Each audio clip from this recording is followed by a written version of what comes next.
में क्या बोला हुआ है, ये लास्ट ऑफ क्वेश्चन रहे इस वाले वीडियो का। ठीक है, अब क्वेश्चन में क्या बोल रहा है मेरे पास, a body kept on a smooth horizontal surface is pulled by a constant horizontal force applied at the top point of the body.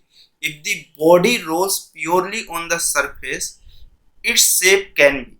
वो ये बोल रहा है कि मेरे पास एक बॉडी है, वो इस तरह से एक सरफेस पे रखा हुआ है, स्मूथ हॉरिजॉन्टल सरफेस है। ठीक, अब क्या कर रहा है, पुल्ड बाय एक कांस्टेंट हॉरिजॉन्टल फोर्स, एक फोर्स हॉरिजॉन्टल है उस पे वो अप्लाई कर रहा है, हॉरिजॉन्टल कांस्टेंट फोर्स अप्लाई कर रहा है टॉप पॉइंट पे बॉडी के। इफ बॉडी रोल्स प्योरली, और बॉडी कैसा रोल कर रहा है मेरे पास, प्योरली वो क्या करने की कोशिश कर रहा है, रोल करने की कोशिश कर रहा है। तो मुझे ये बताना है कि ये बॉडी का शेप वो कैसा होगा। ठीक, अगर कोई बॉडी प्योर रोल करना चाह रहा है तो आपको मालूम है कि ये फोर्स ऑफ अप्लाई हो रहा है, तो इसी डायरेक्शन में बॉडी पहले ट्रांसलेशन ऑफ मोशन दिखाना चाहेगा, acceleration of centre of mass. अगर आप इसके सेंटर ऑफ मास से देखो तो आप उस पर अपने थंब को ऐसे ऑफ रखो, तो ये फिंगर को अपने टेंजेंशियल फोर्स की डायरेक्शन में करो, तो ये इस डायरेक्शन में अगर आप घुमाते गए तो एंगुलर वेलोसिटी की डायरेक्शन, सॉरी एंगुलर एक्सेलरेशन का डायरेक्शन दिखाएगा। तो अगर बॉडी प्योर रोल करी तो acceleration of centre of mass, और इस साइड ऑफ मुझे कितना मिलेगा, अल्फा इंटू आर। अब ये चीज तो ठीक है। अब अगर मैं बात करूं acceleration of centre of mass कितना होगा, तो आप summation of force is equal to body का mass into acceleration of centre of mass कर सकते हो। तो ट्रांसलेशन में एक ही फोर्स है एफ, और इसकी value he mass into acceleration of centre of mass के इक्वल होगी। तो जहां से acceleration of centre of mass की वैल्यू एफ अपॉन ऑफ कितना हो गया, कैपिटल एम। और बॉडी अगर प्योर रोल कर रही है तो आपको मालूम है acceleration of centre of mass की वैल्यू अल्फा इंटू आर की कैसी होगी, इक्वल होगी।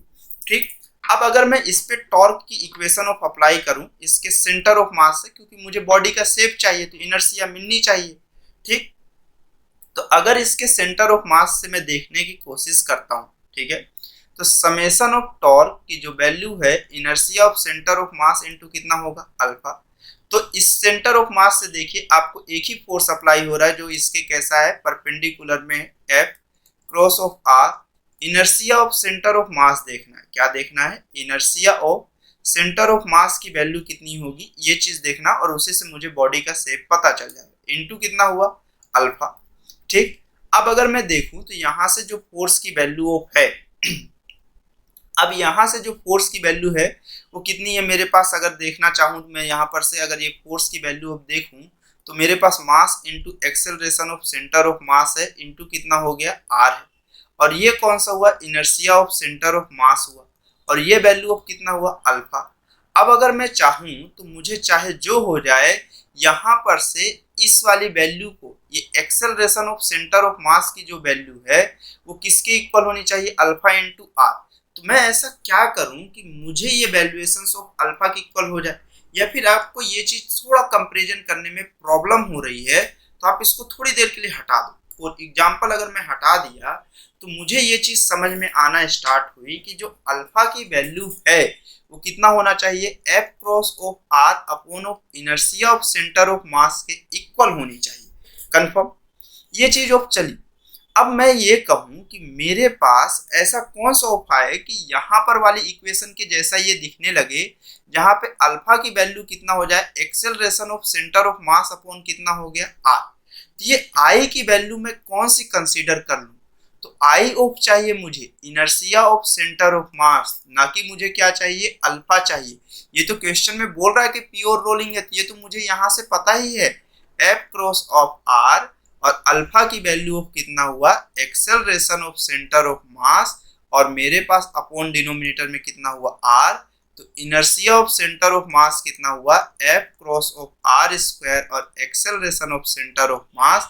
और क्वेश्चंस को अगर आप यहाँ पे सिंप्लीफाई करिए तो आपके पास फोर्स और upon of acceleration of centre of mass की वैल्यू ऑफ कैपिटल एम के इक्वल होगी।